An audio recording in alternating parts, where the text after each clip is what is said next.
Hey folks, it's Stephan here with a review of the indie game Scaven, available from Steam for $5.99, currently discounted 10% to $5.39.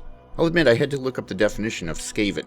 1. Chiefly British, a person employed to remove dirt and refuse from streets, or 2. One that scavenges.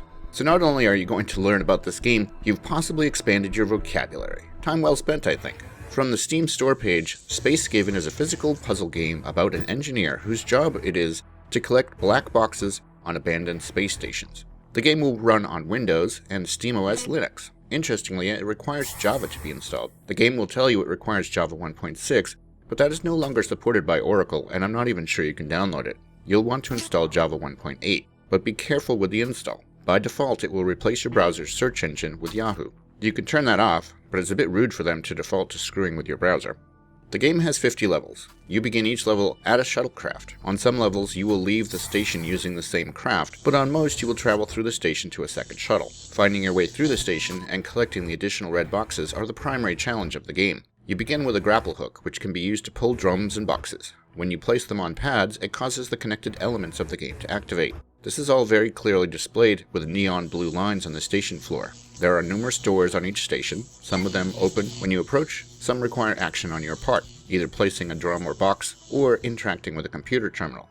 The game leaves you to discover the terminals on your own. They can be used to open doors, replenish oxygen, turn off lasers, etc. Like many puzzles, you can only proceed to the next level if you complete all earlier levels. This will mean that if you get stuck on a particular level, you cannot bypass it and continue. It is completely possible to get stuck in a portion of the station. The only way out will be to restart the level. The game automatically saves when you interact with an item in a useful way, so if you die, you can resume at the last save position instead of starting the entire level over. You play the game from the top-down perspective, where your character is always centered on the screen, and the station map moves around you as you navigate. The graphics are good considering the limitations of the perspective.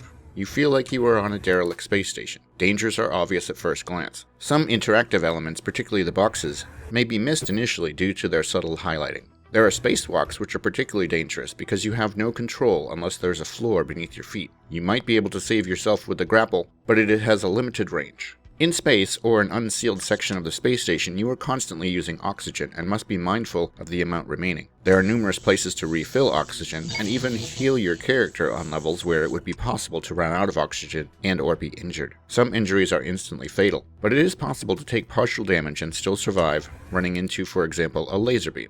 The game uses a haze of color, audio clues, and vignetting of the screen to indicate both lowered health and lowered oxygen. It's a nice implementation and helps with the immersion and sense of urgency. Although most levels are not timed, there are constraints which will require quick movement, such as dodging between barriers to avoid lasers. The game could not be described as a Twitch game, but it is worth bearing in mind that the puzzles here are not simply logic puzzles. You will be required to make quick actions.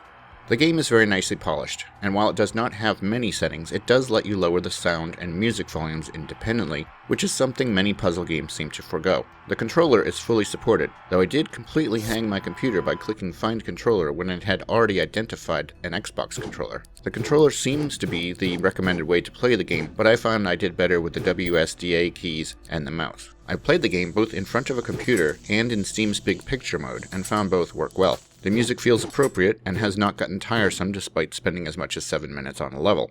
I can easily recommend Scaven. While I am currently stuck on level 17, I am sure I will be putting much more time into the game in the next few days.